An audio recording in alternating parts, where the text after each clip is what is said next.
Oke, Shalom. Salam jumpa kembali bersama dengan kami di sini, Gereja Injil Karunia Makedonia, Jakarta Timur.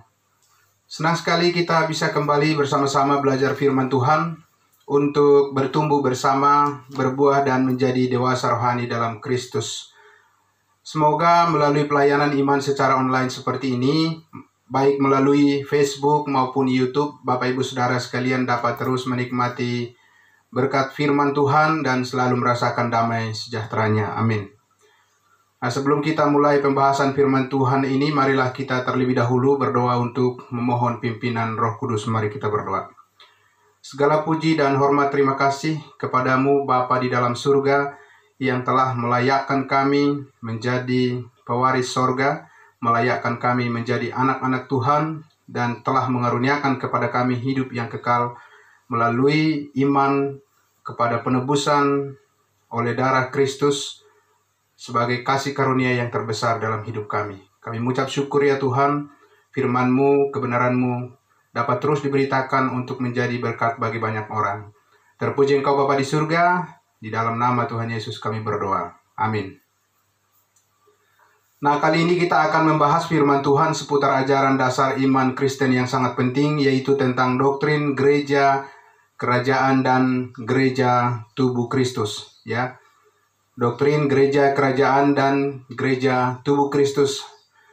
Sebuah pengajaran firman kebenaran tentang bagaimana Allah telah menetapkan bagi kita sebagai anggota tubuh Kristus sesuai dengan cara dan rencananya untuk menjamin hidup yang kekal bagi kita orang-orang yang percaya kepada salib Kristus.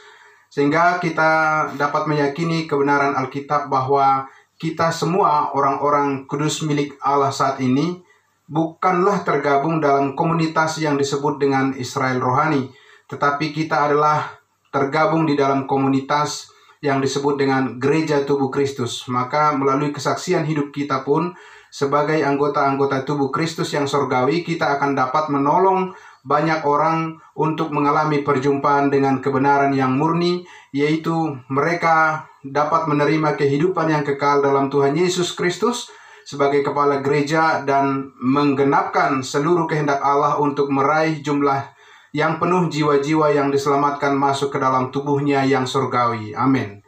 Nah, untuk membahas topik pelajaran firman Tuhan yang sangat penting ini, maka saya perlu sampaikan bahwa kita akan membicarakan semua kebenaran yang besar ini dalam 9 sesi atau 9 kali pertemuan ya. Dan saya berharap Bapak Ibu Saudara dapat mengikutinya dari awal sampai selesai 9 episode pembahasan. Nah, untuk itu Bapak Ibu Saudara-saudara, marilah kita persiapkan Alkitab kita untuk selanjutnya. Nanti kita akan membuka ayat-ayat firman Tuhan yang berkaitan dengan topik pelajaran. Bagaimana kita dapat mengetahui dengan sangat jelas bahwa Tuhan Allah telah menentukan bagi kita sebuah kabar baik atau kabar sukacita berdasarkan Alkitab sebagai sarana yang Tuhan pakai, sehingga kita dapat tidak akan berusaha dengan cara atau mengatakan hal yang lain, melainkan sebagai anak-anak Tuhan dan orang-orang kudusnya dengan konsisten dapat mengajarkan seluruh kebenaran Allah dan menjangkau lebih luas lagi jiwa-jiwa dan membawa damai sejahtera Tuhan kepada dunia yang terhilang bagi kemuliaan Tuhan kita Yesus Kristus. Puji Tuhan. Nah, karena topik kita kali ini adalah secara khusus membahas tentang apakah ada istilah Israel rohani di dalam seluruh Alkitab ini, maka kita akan mulai lebih dulu dari asal mula dari kata Israel itu ditemukan. Kata Israel pertama kali kita temukan di dalam Alkitab adalah tertulis di dalam Kejadian pasal 32. Kejadian pasal 32. Saya akan membacakan ayatnya yang ke-22 sampai ayatnya yang ke-28. Nanti fokus kita adalah di ayat 28. Pada malam itu Yakub bangun dan ia membawa kedua istrinya, kedua budaknya perempuan dan ke-11 anaknya dan menyeberang di tempat penyeberangan sungai Yabok. Sesudah ia menyeberangkan mereka, ia menyeberangkan juga segala miliknya. Lalu tinggallah Yakub seorang diri dan seorang laki-laki bergulat dengan dia sampai fajar menyingsing. Ketika orang itu melihat bahwa ia tidak dapat mengalahkannya, ia memukul sendi pangkal paha Yakub sehingga sendi pangkal paha itu terpelecok ketika ia bergulat dengan orang itu. Lalu kata orang itu, "Biarkanlah aku pergi karena fajar telah menyingsing." Sahut Yakub, "Aku tidak akan membiarkan engkau pergi jika engkau tidak memberkati aku." Bertanyalah orang itu kepadanya, "Siapakah namamu?" Sahutnya, "Yakub." Ayat 28. Lalu kata orang itu, "Namamu tidak akan disebut lagi Yakub, tetapi Israel, sebab engkau telah bergumul melawan Allah dan manusia, dan engkau menang." Disinilah permulaan munculnya nama Israel ketika Tuhan Allah menggantikan nama Yakub anak Ishak cucu Abraham menjadi Israel.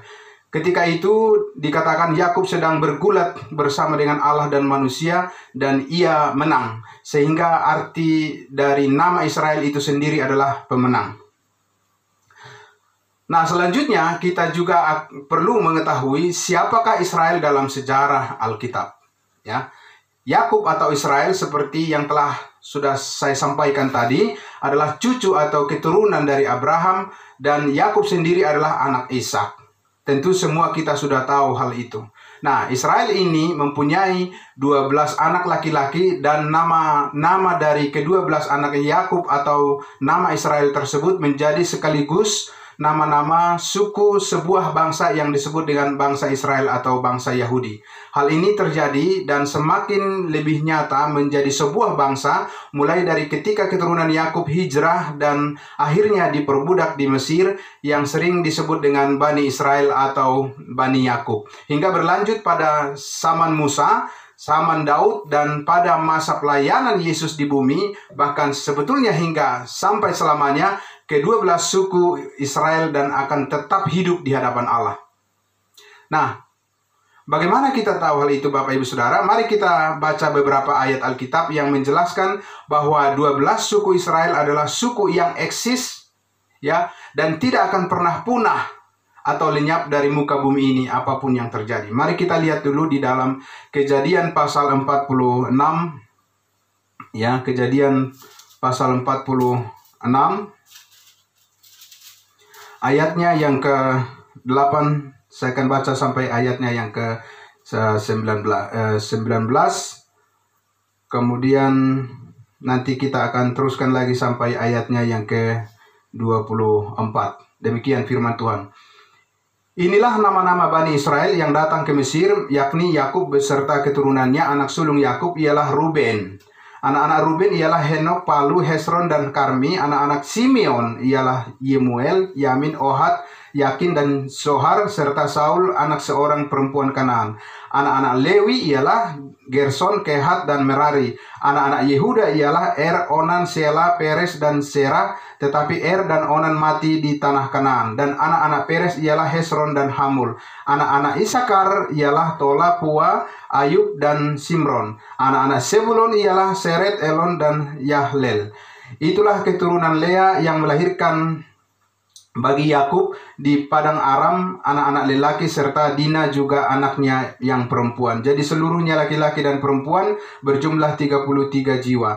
Anak-anak Gad ialah Sifyon, Hagi, Syuni, Esbon, Eri, Arodi, dan Areli. Anak-anak Asher ialah Yimna, Yiswa, Yiswi, dan Beria. Serah ialah saudara perempuan mereka dan anak-anak Beria ialah Heber dan Malkiel. Itulah keturunan Zilpa, yakni hamba perempuan yang telah diberikan Laban kepada Lea anaknya perempuan dan yang melahirkan anak-anak bagi Yakub, seluruhnya 16 jiwa. Anak-anak Rahel istri Yakub ialah Yusuf dan Benyamin.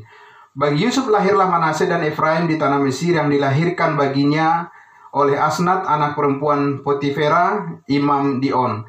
Anak-anak Benyamin ialah Bela, Beker, Asibel, Gera, Naaman, Ehi, Ros, Mupin, Hupim, dan Aret.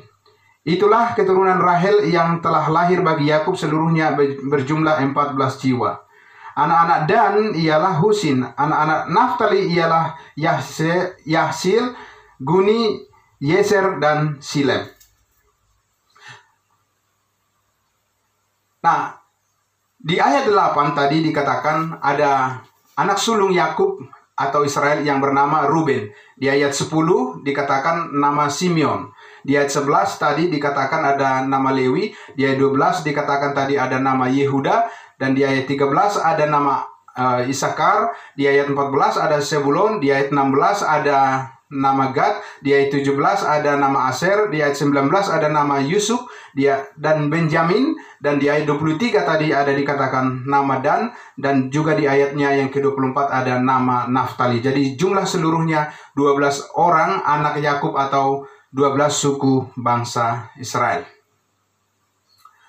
Nah, sekarang mari kita lihat bagaimana perjanjian Allah dengan bangsa Israel, yaitu 12 suku yang lebih dikenal dengan keturunan nenek moyang mereka, Abraham, Ishak, dan Yakub. Tentang perjanjian Allah dengan Abraham, selanjutnya kita akan buka lagi firman Tuhan di dalam Kejadian, di dalam Kejadian pasalnya yang ke-17, Kejadian pasal 17, ayatnya yang pertama saya baca sampai ayatnya yang ke-14. Demikian firman Tuhan. Ketika Abraham berumur 99 tahun, maka Tuhan menampakkan diri kepada Abraham dan berfirman kepadanya, "Akulah Allah yang Maha Kuasa, hiduplah di hadapanku dengan tidak bercela. Aku akan mengadakan perjanjian antara aku dan engkau, dan aku akan membuat engkau sangat banyak." Lalu sujudlah Abraham, dan Allah berfirman kepadanya, "Dari pihakku inilah perjanjianku dengan engkau. Engkau akan menjadi bangsa sejumlah besar bangsa, karena itu namamu bukan lagi Abram melainkan Abraham, karena engkau telah kutetapkan menjadi bapa sejumlah besar bangsa. Aku akan membuat engkau beranak cucu sangat banyak, engkau akan kubuat menjadi bangsa-bangsa, dan daripadamu akan berasal raja-raja. Aku akan mengadakan perjanjian antara aku dan engkau serta keturunanmu turun-temurun menjadi perjanjian yang kekal, supaya aku menjadi Allahmu dan Allah keturunanmu. Kepadamu dan kepada keturunanmu akan kuberikan negeri ini yang kau diami sebagai orang asing, yakni seluruh tanah Kanaan akan kuberikan menjadi milikmu untuk selama-lamanya, dan aku akan menjadi Allah mereka." Lagi firman Allah kepada Abraham, "Dari pihakmu engkau harus memegang perjanjianku, engkau dan keturunanmu turun-temurun. Inilah perjanjianku yang harus kamu pegang, perjanjian antara aku dan kamu serta keturunanmu, yaitu setiap laki-laki di antara kamu harus disunat." Ya, haruslah dikerat kulit katanmu, dan itulah akan menjadi tanda perjanjian antara aku dan kamu. Anak yang berumur 8 hari haruslah disunat, yakni setiap laki-laki di antara kamu turun-temurun, baik yang lahir di rumahmu maupun yang dibeli dengan uang dari salah seorang asing, tetapi tidak termasuk keturunanmu. Orang yang lahir di rumahmu dan orang yang engkau beli dengan uang harus disunat, maka dalam dagingmu lah perjanjianku itu menjadi perjanjian yang kekal. Dan orang yang tidak disunat, yakni laki-laki yang tidak dikerat kulit katannya, maka orang itu harus dilenyapkan dari antara orang-orang sebangsanya. Ia telah mengingkari perjanjianku. Ya. Nah, Bapak Ibu Saudara, inilah penegasan yang untuk kesekian kalinya atas perjanjian atau covenant antara Allah dan Abraham sebagai nenek moyang bangsa Israel. Sebelumnya di pasal 12 dan pasal 15 Allah telah menyampaikan janjinya kepada Abraham tentang berkat-berkat dengan banyaknya jumlah keturunannya kelak, serta warisan tanah pusaka negeri Kanaan untuk selama-lamanya. Namun di pasal 17 ini, penegasan janji Allah kepada Abraham, Allah nyatakan sebagai itu adalah perjanjian yang kekal dan yang sifatnya mengikat untuk selama-lamanya. Nah, bahwa di ayatnya yang ke-8, Kejadian pasal 17 ini tadi Allah tegaskan sebagai perjanjian antara Allah dan Abraham serta keturunannya turun-temurun sebagai sebuah perjanjian yang kekal, supaya Allah itu menjadi Allahnya Abraham dan Allahnya keturunan Abraham sampai selama-lamanya. Hal yang kedua yang disebut selain dari berkat-berkat keturunan dan warisan tanah pusaka, juga ada hal yang lain yang sifatnya mengikat secara kekal antara Allah dan Abraham serta keturunannya, yaitu tentang sunat secara lahiriah. Ya, di ayat 13 tadi dikatakan firman Tuhan bahwa maka di dalam dagingmu lah perjanjianku itu menjadi perjanjian yang kekal. Ya, di dalam daging Abraham dan keturunannya perjanjian yang kekal, ya, yaitu sunat. Nah, jika Allah yang kekal, maha kuasa dan lagi maha tahu serta maha segalanya telah mengucapkan sebuah janji, dan janjinya itu dinyatakan mengikat secara kekal atau everlasting, apakah mungkin Allah yang sama itu juga ada kemungkinan akan mengingkari atau membatalkan apa yang telah Ia janjikan itu? No way. Tidak mungkin sama sekali, ya.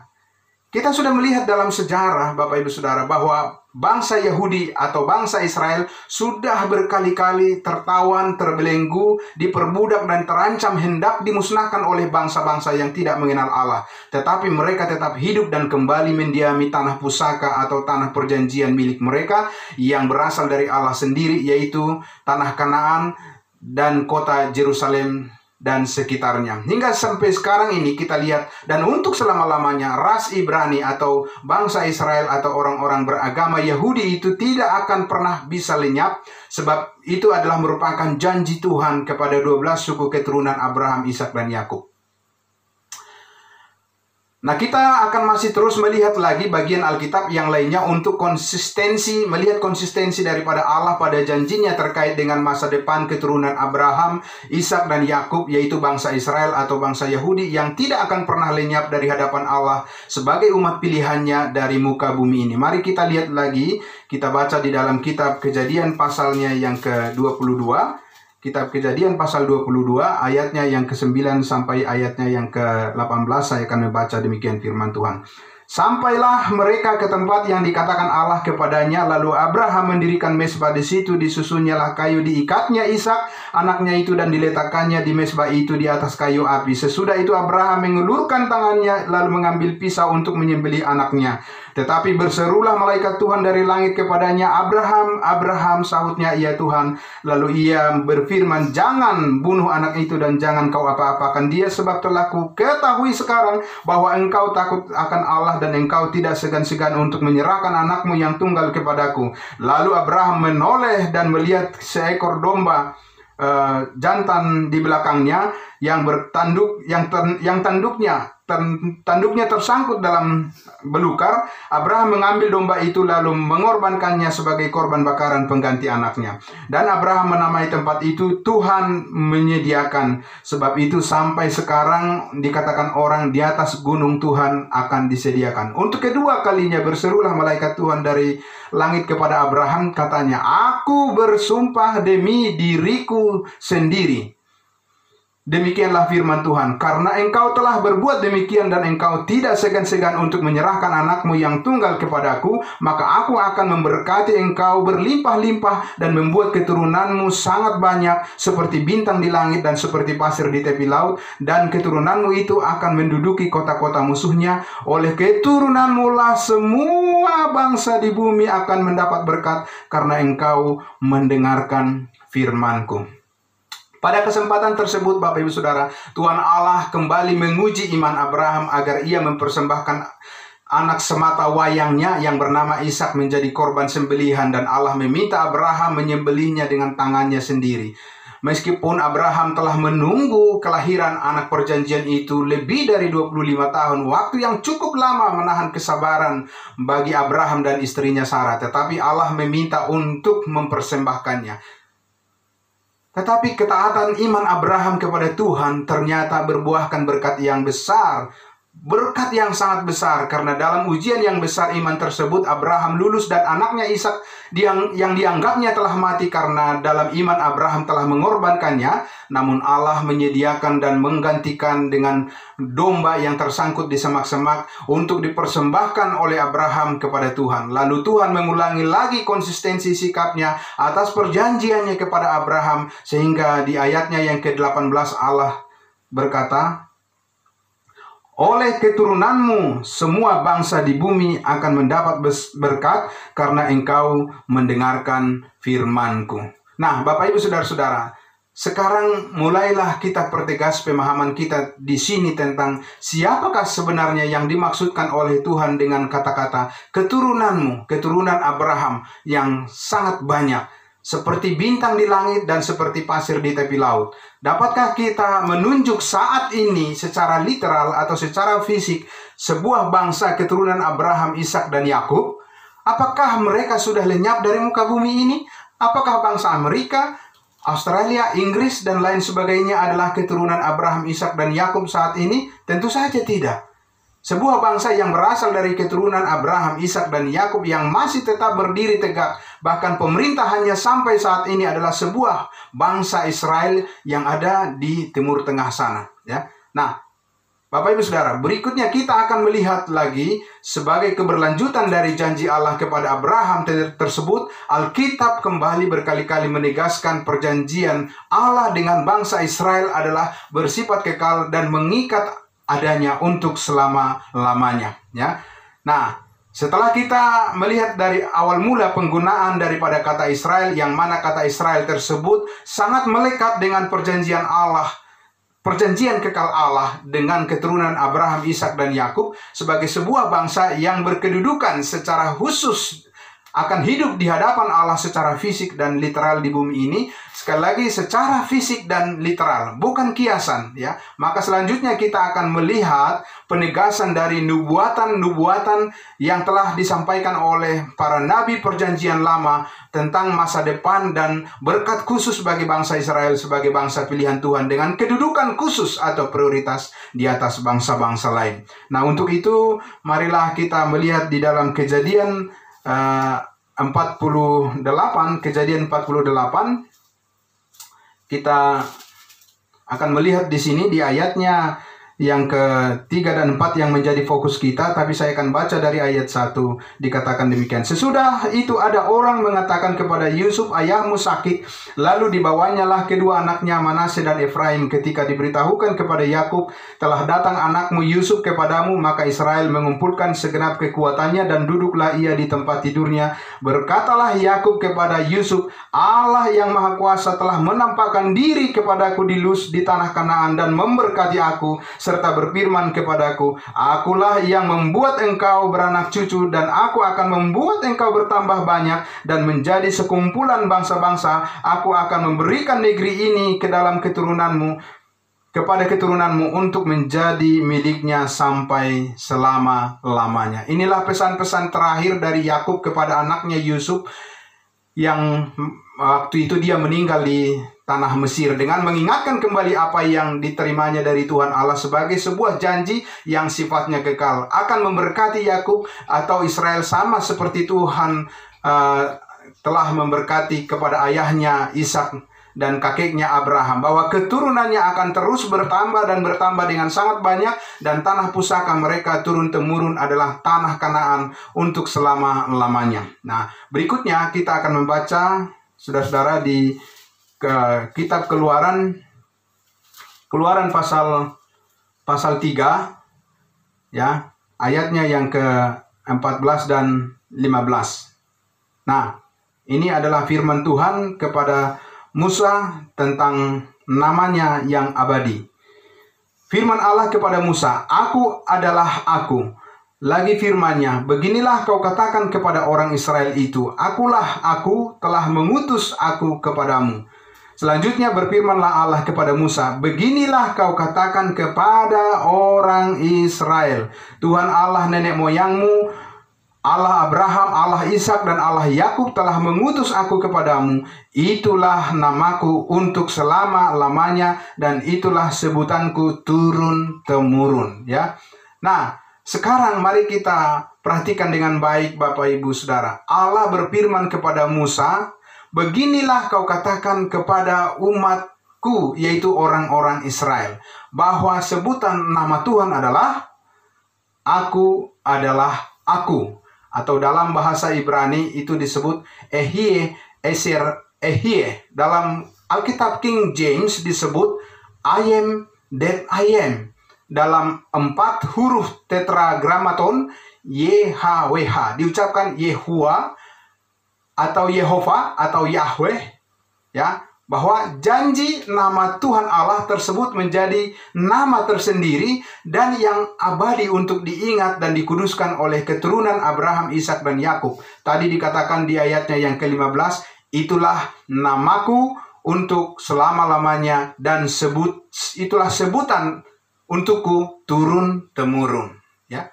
Nah, Bapak Ibu Saudara, kalau benar orang-orang yang beragama Kristen sekarang ini adalah orang Israel rohani, seharusnya mereka jangan pernah menyebut-nyebut kata Allah atau God atau di dalam bahasa daerah Debata Jehovah untuk nama Sang Pencipta, tetapi sebut saja Yahweh atau Yehova atau Adonai. Barangkali itu akan lebih sesuai.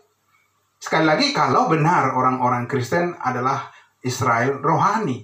Tetapi kenyataannya sebagai berbagai ragam bahasa, suku dan bangsa dapat dan menyebut Sang Pencipta, ya, nama Allah, Tuhan kita, ya. Bisa dikatakan Allah, dikatakan Tuhan, Debata Jehovah dalam bahasa suku Batak, Pangeran atau Gusti dalam bahasa suku Sunda atau suku Jawa, atau dengan nama Tuang Allah, bahasa suku di Maluku dan lain sebagainya. Tetapi suku-suku Israel, Bapak Ibu Saudara, tidak akan pernah menyebut nama Tuhan dengan sebutan-sebutan yang sudah kita sampaikan tadi, ya.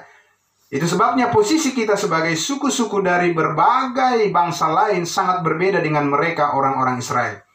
Ya, kita saat ini bisa dengan bebas, ya, menyebut nama Tuhan dengan ragam berbagai bahasa suku-suku yang ada di seluruh dunia ini. Tetapi yang terpenting adalah pribadi yang dimaksud, pribadi yang dituju dari penyebutan nama-nama yang berbeda-beda itu adalah Tuhan yang kita kenal dalam pribadi, yaitu Yesus Kristus, Juru Selamat dunia yang pernah mati dan menebus segala dosa umat manusia serta bangkit pada hari yang ketiga untuk memberikan hidup yang kekal kepada setiap orang yang percaya kepadanya.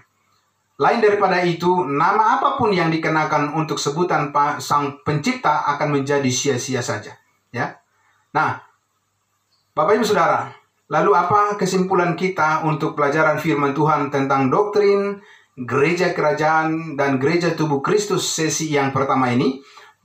Bahwa dari sejak semula Israel itu secara bangsa diciptakan Allah adalah untuk menjadi saluran berkat bagi bangsa-bangsa lain. Meskipun pada kenyataannya belum terwujud seperti itu saat ini, namun yakinlah suatu saat nanti Allah akan memulihkan keadaan daripada mereka bangsa Israel sebagai sebuah gereja kerajaan di bumi ini, sebagaimana janji Allah kepada nenek moyang mereka, Abraham, Ishak dan Yakub, dan yang dinyatakan sebagai suatu perjanjian kekal dan mengikat untuk selama-lamanya. Nah, sedangkan untuk kita sendiri saat ini sebagai jemaat tubuh Kristus yang ditempatkan di surga bersama dengan Kristus sebagai kepala tubuh, kita tidak akan mengambil bagian dalam perjanjian-perjanjian Allah dengan umatnya Israel di bumi ini secara khusus, ya.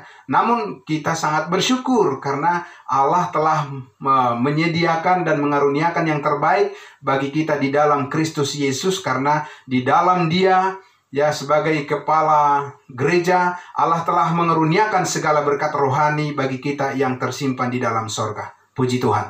Mari kita berdoa. Terima kasih Bapa di dalam surga atas pencerahan dari firman Tuhan. Kami diberikan pengertian, diberikan pemahaman bagaimana kami melihat pekerjaan Tuhan, rancangan Tuhan dan rencana Tuhan untuk bangsa pilihan, bangsa Israel. Oleh karena kemurahan hati-Mu, mereka akan menjadi bangsa yang tetap ada di hadapan Tuhan untuk selama-lamanya. Dan kami juga bersyukur karena Tuhan memberikan kepada kami kesempatan untuk menjadi anggota-anggota tubuh Kristus, anggota gereja tubuh Kristus, orang-orang yang percaya dari seluruh bangsa tanpa ada perbedaan. Dan setiap orang yang percaya kepada salib Kristus, yang percaya kepada Yesus Kristus yang mati telah menebus semua dosa sekali untuk selama-lamanya, maka mereka itu saat ini adalah anggota-anggota tubuh Kristus yang kekal yang akan engkau tempatkan di dalam surga. Kami sangat bersyukur atas semua rancangan yang indah daripada Tuhan, dan biarlah kami menghargai dan mensyukurinya serta membuat kami semakin taat kepada Tuhan di dalam seluruh aspek kehidupan kami, khususnya di dalam memberitakan Injil keselamatan. Biar kami terus memberitakannya dan banyak orang yang terberkati. Kami bersyukur di dalam nama Tuhan Yesus kami berdoa. Amin. Demikianlah pesan firman Tuhan kali ini. Semoga menjadi berkat bagi kita semua, dan sampai kita bertemu lagi di sesi yang kedua pembahasan doktrin gereja kerajaan dan gereja tubuh Kristus yang berikutnya bersama saya, Pendeta Charles Mamora. Terima kasih. Tuhan Yesus memberkati.